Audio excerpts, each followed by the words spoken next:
A pilot made a joke about crashing the plane, telling the passengers, if anybody back there believes in the good Lord, now would be a good time to hit your knees. Unfortunately, he wouldn't live long enough to regret saying this because they ended up crashing less than 30 minutes later and everyone on board died. You're about to find out what happened during the last few minutes of the flight that caused this terrible tragedy. My name is Hoover, and welcome to your pilot debrief. Our story begins on February 1st, 2008, when two pilots and four passengers were taking a short flight from Cedartown, Georgia to Mount Airy, North Carolina to go on a hunting trip. Sitting in the back of the plane was 49-year-old Robert Butler, 57-year-old Hal Eccles, 46-year-old Tony Gunter, and 52-year-old Frank Ruggiero. This trip was considered a Part 91 flight. This means the passengers weren't being charged for the trip. All of the men knew each other, and the pilot was the owner of the aircraft. Sitting up front in the right seat was 46-year-old Steve Simpson. Steve was technically a passenger on the trip, but it's important to know that Steve also had a private pilot certificate with an instrument rating, and he had almost 1,100 hours of flight time. However, Steve didn't have any flight time in the make and model of aircraft they were flying. Sitting next to Steve in the left seat was 50-year-old Wesley Rakestraw, and he was the pilot in command. Wesley had a commercial certificate with a multi-engine rating and an instrument rating. He had 780 hours of total flight time with almost 400 hours acting as pilot in command. The NTSB interviewed another pilot who said that Wesley was a good pilot, but he had to fly with him sometimes because Wesley needed at least 250 hours before he could fly solo in the King Air for insurance reasons. The reason this is important is because the NTSB never said how many hours Wesley had in the King Air when he crashed. Now, regardless, Wesley was the one in charge of the flight, but things were not going to go as he planned. The aircraft they were flying was a 2005 Beechcraft C90B King Air. This is a multi-engine aircraft that can seat up to 6 passengers and 2 pilots. It's designed to be flown by a single pilot, so other than insurance reasons, there isn't any requirement to have a second pilot for the flight. The NTSB determined that there wasn't anything wrong with the airplane that would have caused it to crash, and the airframe only had about 800 hours on it, and it had been inspected just 3 months prior. The aircraft was equipped with a cockpit voice recorder that captured the last 30 minutes of the flight, and it just so happened that most of the clues the investigators needed were included in that recording. However, before we take a look at that, we need to talk about some of the things that aren't on the recording that happened before the flight. On the morning of the flight, Wesley called the hunting resort in North Carolina to check on the weather, and he was told that it was foggy and icy on top of the mountain. The weather didn't change much for most of that morning with low ceilings and rain. And by the time they took off, Mount Airy was reporting 5 miles of visibility with broken clouds at 600 feet and overcast at 900 feet. Wesley filed an IFR flight plan because he knew he'd be flying in the weather. However, there was no evidence that he filed an alternate airport, and I'm not sure why some general aviation pilots don't do this. Just take a few minutes to find another place that you can land if the weather at your destination gets too bad. Now, you might not ever have to divert, but if you don't have a plan, then you could find yourself in a bad situation, as you're about to see. The cockpit voice recorder starts about 30 minutes before they crashed, and you can tell that Wesley is thinking about the weather because he said, "We can always go to Winston-Salem and we'll shoot an ILS into there."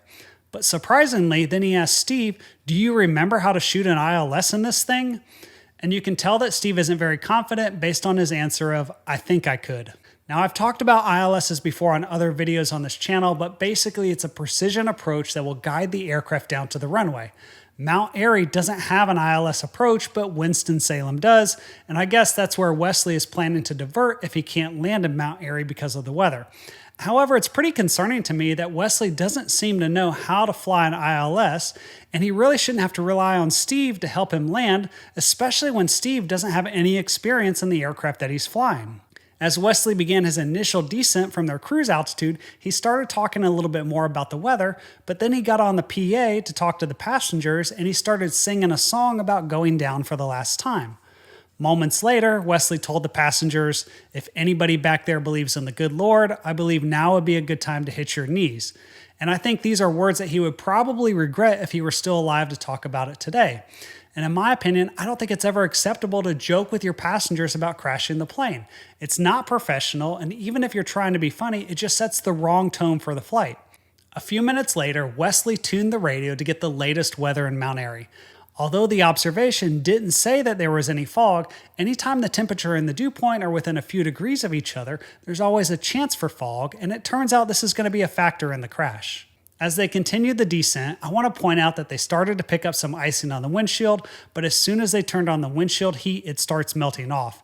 And just to clarify, the aircraft that they're flying is approved for flights in known icing conditions, and icing did not play a role in this crash. This is the point in the transcript where we start to see that Steve might have a little bit more experience than Wesley, because Steve said, hey, you might want to tell them that we're set up for the GPS approach to runway 36, and they can probably get cleared direct to one of the points on the approach. This is the GPS approach to runway 36 that Steve was referring to.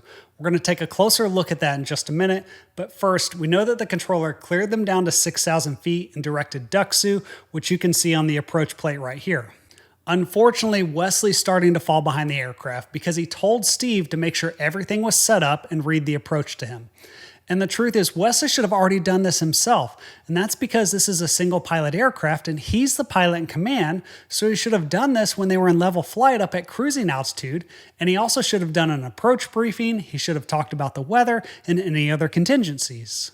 Now, don't get me wrong, you need to use good crew resource management, and it's fine if he wants to use Steve to help him out and back him up, but the truth is that's not what's happening. Instead, you're about to see how much Wesley needed to rely on Steve for the rest of the flight as things quickly get out of control and they have less than 20 minutes left to live. The controller told Wesley to maintain 4,000 feet and cleared him for the GPS approach to runway 36. Wesley initially verified with Steve what altitude he could descend to, but then he goes right back to trying to joke with the passengers saying, I don't want to worry nobody, but can anybody tell where the hell we're at? And remember, this was back in 2008, so they didn't have iPads for them to easily reference the approach. Instead, they were using paper products, and this is a copy of the burnt-up approach plate that the investigators recovered from the aircraft. Now, I'm not sure if Wesley and Steve both had a copy of this approach plate, because from what you're about to see, it seems like they had just one chart, and Wesley was relying on Steve to guide him through the approach. And that's because throughout the entire approach, Wesley was asking Steve what altitude they could go to after each point that he passed on the approach. But the most critical thing he said was, have that missed approach thing ready. That missed approach thing is the procedure they need to follow if they don't see the runway or if they're not in a position to land when they get below the weather, and it's something that Wesley should have briefed before they began the approach. The reason this is important is because the clouds were reported as low as 600 feet. If we look at the approach, the lowest they can go is 1,680 feet. This is the minimum descent altitude, also called the MDA, and that's about 500 feet above the ground. So that gives them about 100 feet to potentially be below the weather and find the runway. The other problem is that Wesley doesn't know that there's also some fog in the area, and the ceiling is as low as 300 feet in some places around the airfield as the clouds are rolling in. This is going to present a challenge for them because even though this is a GPS approach, it's considered a non-precision approach, and one of the reasons is because there's no vertical guidance to tell the pilot if they're high or low. Now that means they're going to have to stay above 3,200 feet until this point right here, and then they can start descending down to their MDA. Once they get to the MDA, if they see the runway environment, then they can keep descending to land. If not, they have to level off, and this spot right here is the missed approach point right at the end of the runway, and that's where they have to begin the missed approach procedure. As they began their descent down to the MDA, Steve told Wesley they could go down to 1680, and then tells him again 1600, not 15. And Wesley said, I know, but I'm gonna bust it, meaning he plans to go below the MDA, which is extremely unsafe and a terrible idea. Fortunately, at least Steve has some common sense, and he says, no, we're not. We don't have any flight data to show their exact altitude, but we know that moments later, they got an altitude warning saying they're 500 feet above the ground, which is right at their MDA. And instead of leveling off and looking for the runway, Steve told Wesley to keep bringing it down. At this point, they still have 2 minutes until they crash. Before we see how this all ends and what really caused them to crash, there are 2 things missing from this approach chart that you need to know about.